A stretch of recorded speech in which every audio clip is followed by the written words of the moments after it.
Hi everyone, welcome to Nonprofit Ad Day. I'm so excited to go over how to maximize spend and growth with the Google Ad Grant. And thank you, Candace, for the introduction. So first, let's just get into a little bit of a background on Community Boost.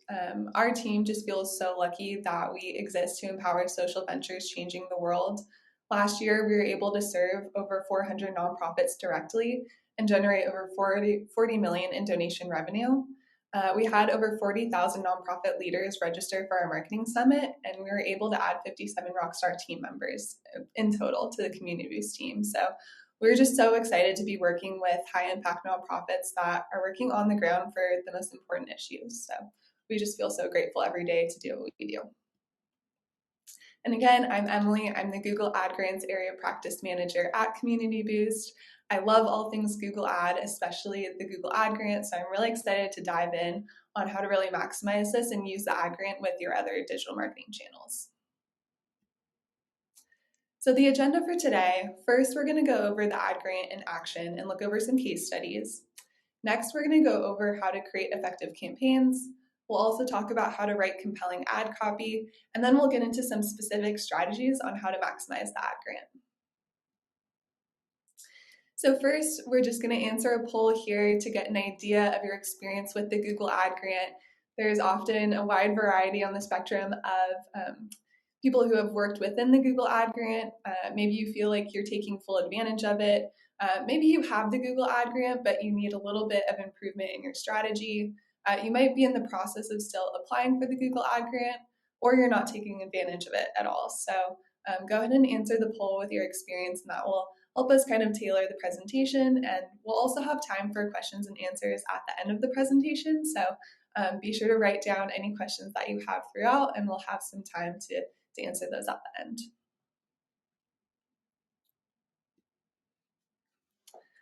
Awesome. So first we are going to get into the Ad Grant in action. We are going to go over some case studies of nonprofits that use the Google Ad Grant. And it is really important to remember that most of these nonprofits didn't solely use the Ad Grant. They didn't put all their eggs in one basket. They also had other digital marketing channels that they were investing in. So it's really important to note that the Ad Grant is a very powerful tool, but it's often best used in conjunction with other channels. So the first organization that we're going to go over is Habitat for Humanity Greensboro. So their mission is to build affordable, high quality, energy efficient, and sustainable houses that families are proud to call home. And their goal within the Ad Grant was to increase site traffic, volunteer engagement, and purchases and donations to their Restore, which is essentially a thrift store for home goods and appliances. So the solution within the Ad Grant was to create broad campaigns for home ownership, volunteering, and the Restore.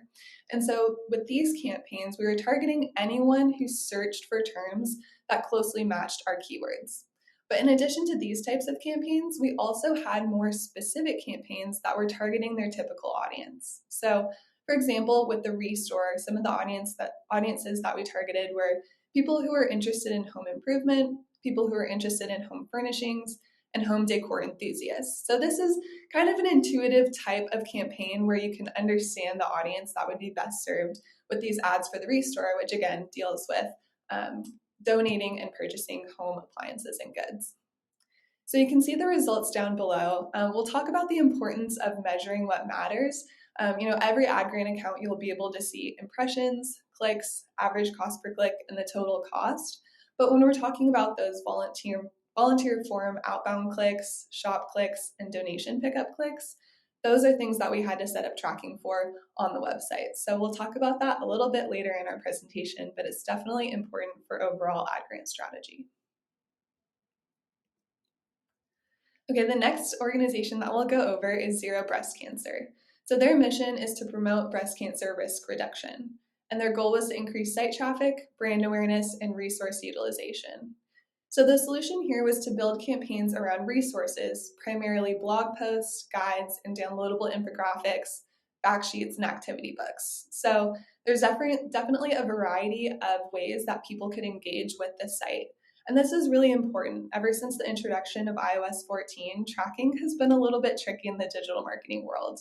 We can't rely as much on third-party data, which are cookies. When people visit your site, it's a little bit harder to track if they opt out of being tracked on site. We can't always tell if that person comes back and maybe makes a donation later. So it's really important to invest time in trying to set up first-party tracking. So an example of first-party tracking would be these downloadables. When someone enters their information willingly, like their first name, last name, or email address, that's first-party data that they've consented to giving your organization, so you can then use that information to remarket to them. And that can apply in other channels besides the ad grant. That can be within Facebook, that could be within display or YouTube, but it's really important with this kind of new age of tracking to be thinking of other ways that you can build those remarketing pools. So the results here, we saw an 111% increase in overall site traffic, and then a 448% increase in site traffic specifically from the ad grant, and then 138% increase in direct traffic. And this is really important to note as well, because often when we launch ad grant campaigns, we do end up seeing an increase in both direct and organic traffic. That's because the ad grant typically has non-branded keywords, and so often people are getting to your site through the ad grant for the first time. But once they've gotten to your site and looked around a little bit, they might save your site as a bookmark. So if they come back later, they'll be marked as a direct person coming in, through your site. They also might search again and maybe not click on an ad, but click on an organic listing. And so that's why we often see an increase in those other traffic drivers as well as the ad grant. So it's important to look at your overall performance digitally, not just ad grant performance. Okay, and the next case study we're going to look at is Love Justice International. And their mission is to end human trafficking and to protect the world's most vulnerable people. Their goal here was to increase brand awareness and drive donations.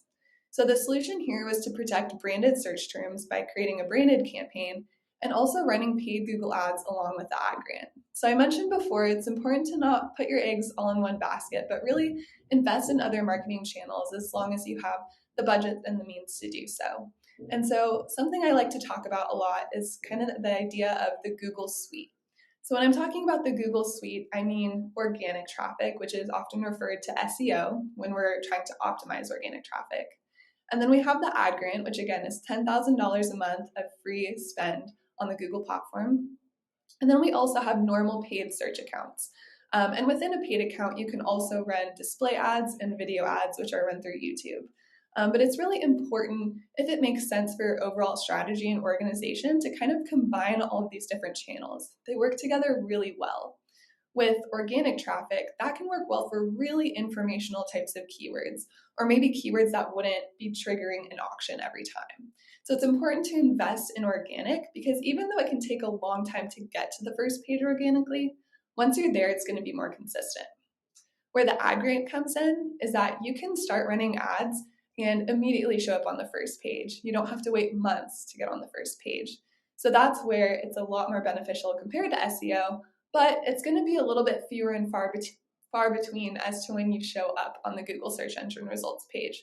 So you might show up around 15% of the time, again, compared to organic, where you might show up 100% of the time once you've ranked on the first page. And then with paid ads, that's a really important strategy if you're in a sector within the nonprofit world that has competitive and expensive keywords. So keywords that are maybe above $10.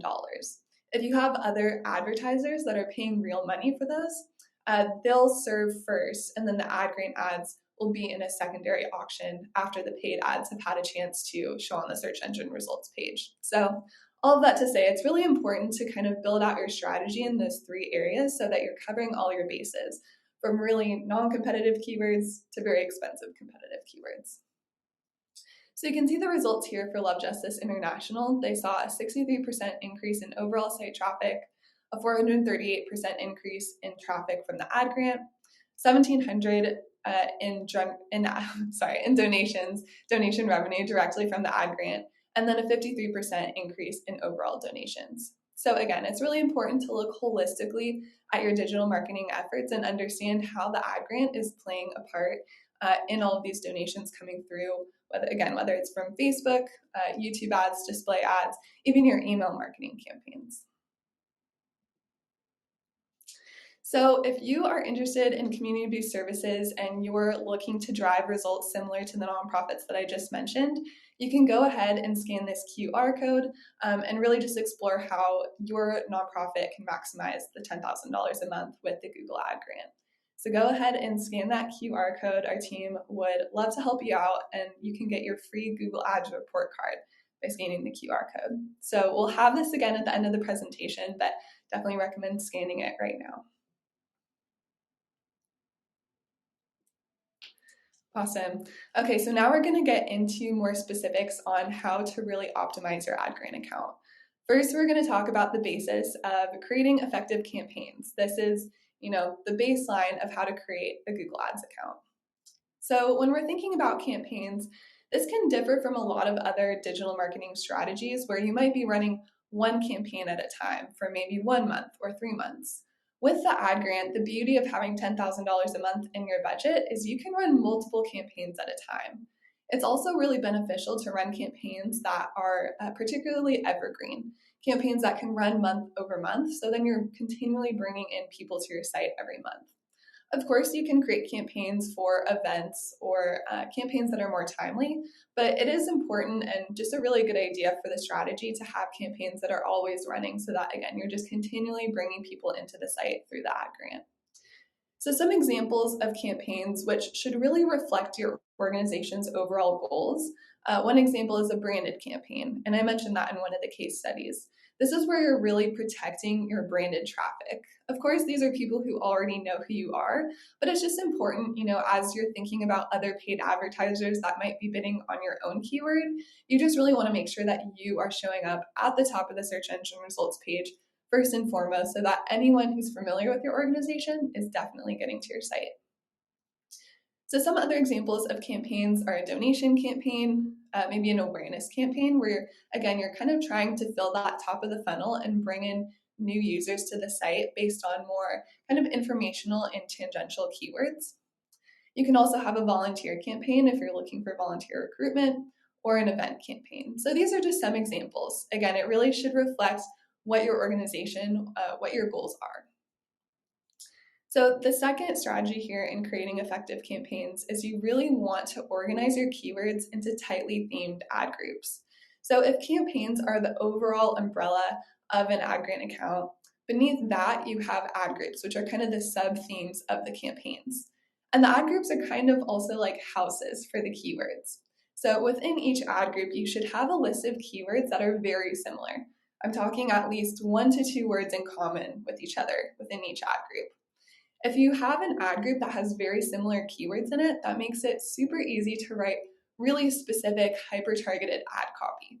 And if you're writing hyper-targeted ad copy, it's likely going to be very similar to what someone is searching for on Google. And we all know as Google users, you're just looking for the thing that matches your search term most closely. You're looking for the ad or the organic listing that is going to answer your question or get you help or kind of get you where you want to go. And so it's really important to have ad copy that's going to entice users to click on your ads. That obviously increases your click-through rate and just gets more people to your site. So the next strategy here when creating campaigns is you really want to consider geo-targeting and budget. So we do recommend using what's called a shared budget when launching campaigns. A shared budget basically just is a pool of money that all the campaigns can pull from. So depending on the search volume for that day, one campaign can spend more than another. So it kind of gives every campaign a fair shot from the get-go of kind of understanding which campaigns are going to gain the most traction. And we do recommend configuring the overall account budget total above $329.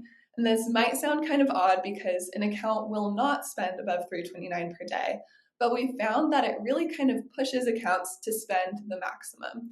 So this can be anywhere from $329 to $600, for example. So we really just recommend kind of pushing Google to spend as much as it possibly can, even over the target, even if it never will spend more than $329 per day. And in terms of geo-targeting, you really want to target locations that are the most relevant for your campaign's audience. The $10,000 a month of free ad spend is amazing, but it is a one-size-fits-all amount for every nonprofit. So if you're an organization that's targeting the whole United States or maybe the US and other countries, that $10,000 is probably going to be easily spent. But if you are a smaller nonprofit that maybe only works in one county, that's what makes sense for you and your goals. It doesn't really make sense to extend your geotargeting to the whole United States just to spend the ad grants budget. At that point, you're just spending Google's money and you're bringing in irrelevant users. So you still always want to keep in mind what makes sense for our organization, who do we want to target, and where are those people. Let's say you're a museum or a symphony in Chicago. You can still go after keywords that are around things to do in Chicago or museums in Chicago. Those types of keywords will trigger searches that might happen outside of Chicago, and that's a really good strategy. So I live in San Diego. If I'm searching for museums in Chicago, I could still be served that ad because I'm interested in that location. So really, with the ad grant, we want to be maximizing it as much as possible to spend the $10,000 per month, but always the first priority should be relevance and quality for your account. And we do recommend launching campaigns with bidding strategies called enhanced cost per click and maximize clicks bidding. This can really help your account start to gain traction. And then we recommend duplicating those campaigns and testing smart bidding strategies like maximize conversions or maximize conversion value. So I'll talk about those in a sec. So now we're going to talk about writing compelling ad copy. So this is also really important. Google Ads is a keyword-driven platform, of course, but creating effective ads is going to be so important for people, clicking on your ad, getting more people to your site. So it's important to know that expanded text ads, which are the traditional ad format, are going away in July, which is coming up really soon. So it's important to start creating what are called responsive search ads, or RSAs. So they function pretty much in the same way on the search engine results page, but they're configured a little bit differently on the back end. So on the right-hand side here, you can see an example of an RSA. You have complete control of ad copy, but you're giving Google an option. You're kind of giving them a bank of headlines and keywords to choose from. So you're letting Google order the headlines and descriptions as they see fit for the user in their search term.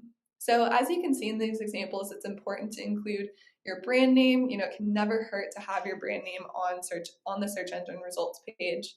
It's also important to have calls to action. You're kind of priming people before they get to your site, and you're kind of telling them, what action you want them to take in a way. And again, it's really just important to include headlines that are really similar to your keywords for that purpose of hyper-targeted ad copy. And it's important to remember that aside from branded campaigns where people are typing in your organization's name, most of your traffic through the ad grant is probably going to be brand new. So try to write for a user who doesn't already know about your organization, but is just looking to learn more about what they searched into Google. Okay, so now we're going to go into some specific strategies on how to maximize the ad grant. First is creating meaningful conversion goals. So conversion goals are the actions that people are taking on your site. And we can track conversion goals through Google Analytics and Google Tag Manager. And this is going to help with all of your marketing channels. You want to understand what people are doing once they get to your site and how the different channels are contributing to your overall goals. It's great to get people to your site, but what are they doing after that? What's most important to you? That could be newsletter signups, it could be a volunteer form submission, or donations. You really just want to be tracking all of those things to understand the demographics and the audiences that are really more likely to convert. And it's also important to note that conversion goals fuel smart bidding, which we'll talk about in a second. But this kind of automatically makes your account perform more effectively. So you don't have to continually add more and more keywords. As long as you have smart bidding in place with conversion actions imported into your account, this can automatically boost the performance of your account. And I know a lot of you don't have a ton of time to be optimizing accounts. This is just a really quick and easy way to boost your performance. Okay, so I've talked about bidding strategies a bit. So now I'll get into smart bidding. So bidding strategies are really just campaign settings that tell Google what your goal is and how they should optimize your bids. So within the ad grant, we do have a $2 manual bid limit. So that's when you're deciding the keyword bids that you're willing to pay for each keyword. You can only go up to $2 using manual bidding. But with smart bidding, Google can automatically lift that $2 bid limit and go above $2 if the auction is competitive and if Google thinks a user is likely to convert on your site. And our recommended strategies here are maximize conversions and maximize conversion value. So they kind of function exactly how they sound. Maximize conversions automatically sets bids to help you get the most conversions, and maximize conversion value helps you optimize for revenue, whether that be through shop purchases or donations. And so this is where you would find the bidding strategies within each campaign. You would go to settings, and then under bidding, that's where you can change to different smart bidding strategies. And it is still important to do continual keyword research. At Community Boost, when we have new partners, we like to do a lot of heavy lifting at the beginning of doing extensive keyword research, creating multiple campaigns with dozens, potentially hundreds of keywords. But it is important to continue that on an ongoing basis because new searches are happening every single day. And so there's always new opportunities to find new keywords that will relate to your audience and what they're searching for. So we do recommend using long tail keywords, which are more kind of sentence form keywords.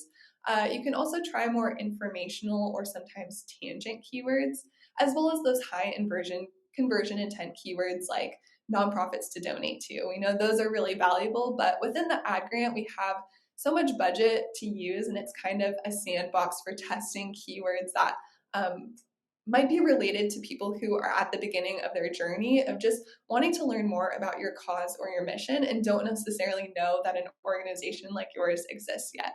So you can capture those people at the beginning of their journey, get them to your site, and kind of enroll them in what you do and your mission.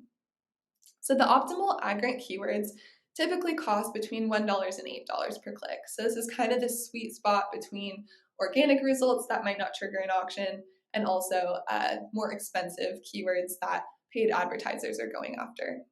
So you can do keyword research using Google's free tool Keyword Planner. You can also use the search term reports within the Google Ads platform to find new keywords. And we do recommend within the ad grant using broad match keywords because this just allows you to show up for searches that are variations and synonyms of your keywords. And lastly, it's really important to keep quality score top of mind. So when we're thinking about where ads appear on the search engine results page, that's ad rank. And ad rank is comprised of quality score, which is really just Google's rating for each keyword to determine how relevant it is to your ad copy and how relevant the keyword is to your landing page. So that mixed with your bid, which is again the amount you're willing to pay for a keyword, that determines where you're showing up on the search engine results page. So if you're using smart bidding strategies that can lift the $2 bid limit and you're having keywords in your account that have a high quality score, you're more likely to show up on the search engine results page more often and in a higher position. Okay, thank you everyone again for bearing with me with technology issues and letting me speed through a little bit of the presentation at the end there. But we really want to offer more specific ad grant resources for you. The ad grant team has a lot of resources on their site as well. They have a certified professionals directory, which is just a list of vetted organizations that shameless plug Community Boost is a part of. And we also, again, you can scan this QR code if you're interested in learning more about Community Boost services within the ad grant and other marketing channels. You can scan this for your free Google Ads report card and just learn how you can maximize the $10,000 a month of the Google Ad Grant. So thank you again, everyone, for joining. I hope you learned a lot and were able to get some good amount of questions answered. So thank you so much for your time.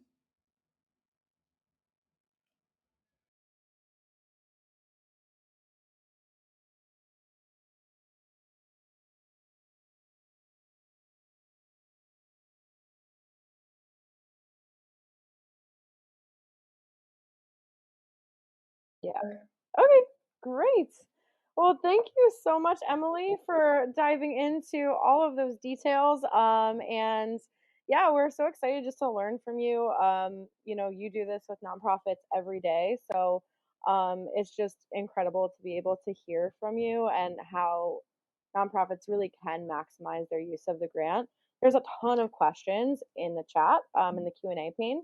So, but I would just love to hear from all of you if you're interested in exploring how you can use Community Boost services to really expand your use of the Google Ad Grant. Let us know. You can say yes, follow up with me, maybe later, and no, but you'd like more resources. So please go ahead. You can answer the poll, and we'll follow up with you to really customize how you can, really start implementing and maximizing the grant. So, Christina asked, I work for a nonprofit that provides treatment for addiction. Our keywords keep getting flagged due to content. We have filed disputes with Google, but it hasn't helped so far. Any suggestions? Mhm. Yeah, if your organization really deals directly with addiction services, you can get, I believe it's called a legit script, so a certification. I do believe it costs around $1,000, but that definitely would kind of end all of your struggles with the Google Ads disapprovals. That is a very typical kind of sensitive topic and area within Google Ads that does get flagged a lot. So I would say, again, if you kind of just want to nip it in the bud, you can get that certificate through Legit Scripts. But other than that, do you recommend just trying to maybe send traffic to a landing page that doesn't talk specifically about addiction services, if that's maybe something that's a little bit more part of your organization, but not directly what you're trying to advertise for? Because Google will kind of scan landing pages to see if there's any of that language.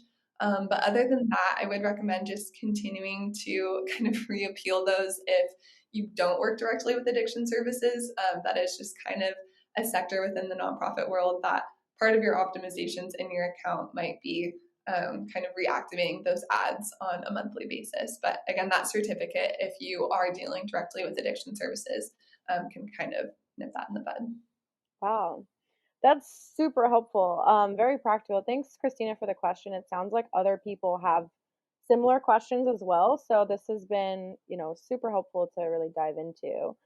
Um, so another question Stephanie asked, is it okay practice to bid on competitors' keywords?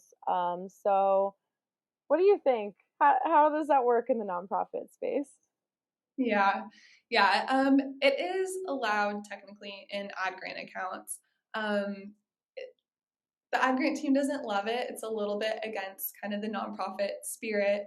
And within the ad grant, you probably won't get too much traction based on competitor keywords. Just again, talking about that quality score, since another organization obviously won't be in your ad copy or on your landing page. So you might not get the traction that you're looking for in the ad grant. I will say in paid accounts, that is a more typical strategy because you can show up a little bit more often for competitor keywords. So you can definitely test it out in an ad grant account, but I'd say if that's really kind of a core strategy that you're looking to use, I would specifically open up a paid account for that. Okay, yeah, and that kind of leads like right in to Michelle's question, which is, what are the restrictions on a Google Ad account that differ from a regular Google Ads account, Mm-hmm. a grant Yeah, so account versus a yeah. okay. Yeah, so there are some compliance rules, and this is just because Google's giving $10,000 a month to every 501(c)(3), so there kind of have to be some rules and restrictions so that they just know that accounts are typically high quality. So if you search for Google Ad Grant Compliance Guide, it should pop up. Again, the Ad Grants team does a really good job of having resources on their site for grantees. So they're just a few rules. Really, they're more about kind of how your account is structured. So, for example, each campaign has to have at least one ad group. This kind of just pushes you to create a more robust account. Your keywords also have to have a quality score of at least 3. So, again, we're just trying to kind of push accounts to be higher quality. You also have to have at the keyword level an overall click through rate of 5% or more. So these are just some of the examples of rules that are on the compliance guide. So once you kind of have everything in place in terms of structure, and at Community Boost we have some tools that we use to monitor compliance and streamline that process a little bit more, so you don't have to think about compliance all the time. Once it's in place, it's pretty easy to stay in compliance. You just have to kind of keep those rules in the back of your mind, but other than that, you can check out the compliance guide. But again, it's really just more in terms of structure and quality. Thanks, Emily. Super helpful. Lots of great questions still. So we'll have time to get to one or two more. And I would just love to encourage everyone to set up a conversation with us. If you want to get that Google Ad grant report card, we can dive into your account and look at it with you.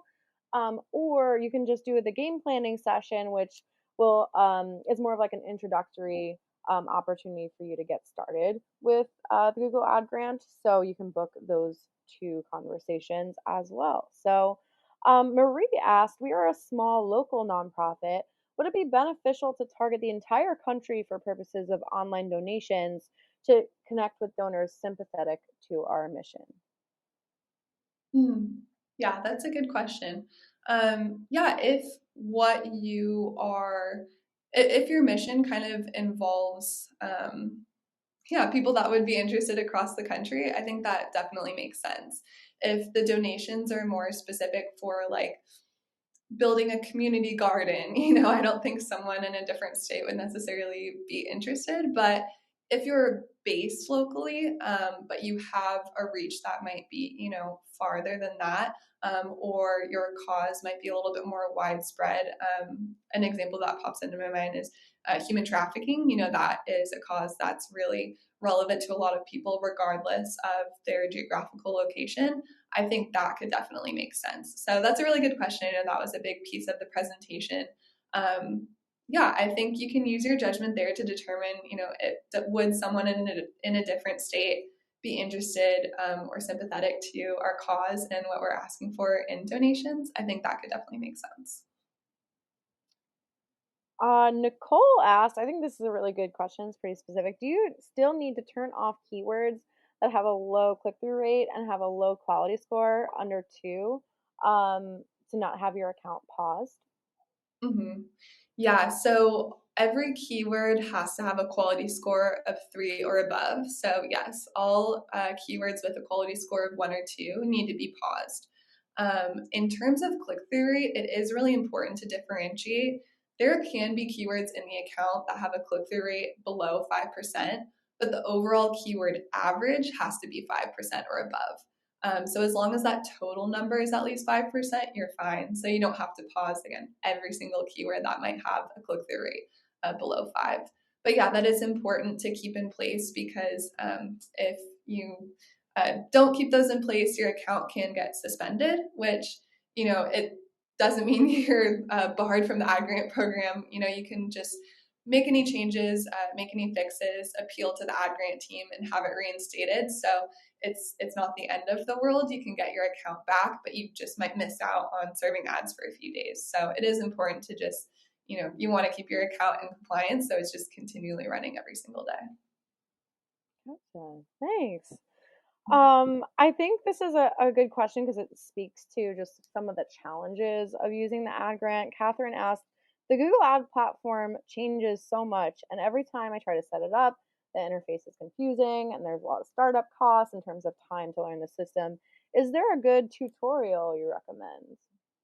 Mm-hmm. Well, I would recommend that looking. Google has kind of an announcement page. You can also, search for that, like Google Updates and Announcements, and they do have a page where they kind of put some of the biggest updates that they're working on. So if you're kind of just wondering about, what's top of mind for Google, you can look at that. But internally, a shameless plug at Community Boost, we do have the Ad Grant or the Google Ads Accelerator. And so that is a course where it kind of goes in depth on Ad Grant strategy and other channels besides the Google Ad Grant. So that will give you a good baseline of, how to set up your campaigns, how to optimize your account. And part of the accelerator is that we are, trying to make it dynamic. So we'll have new content that continues to drop, and we also will be updating it based on those changes.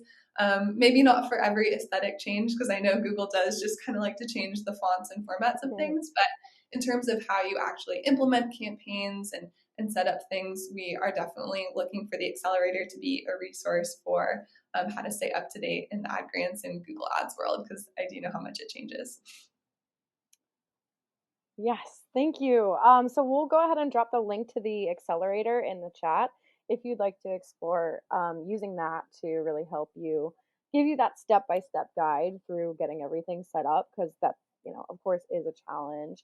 And so, yeah, Emily herself will walk you through it in that tutorial. Super helpful.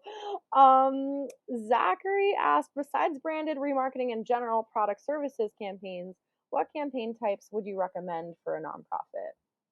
Hmm. Yeah, I think those cover the bases. Again, a lot of times the campaigns really specifically relate to the tabs that you have on the top of your site.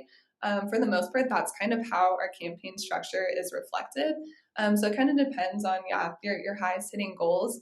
I did mention in one of the slides a typical campaign type that we use is called awareness.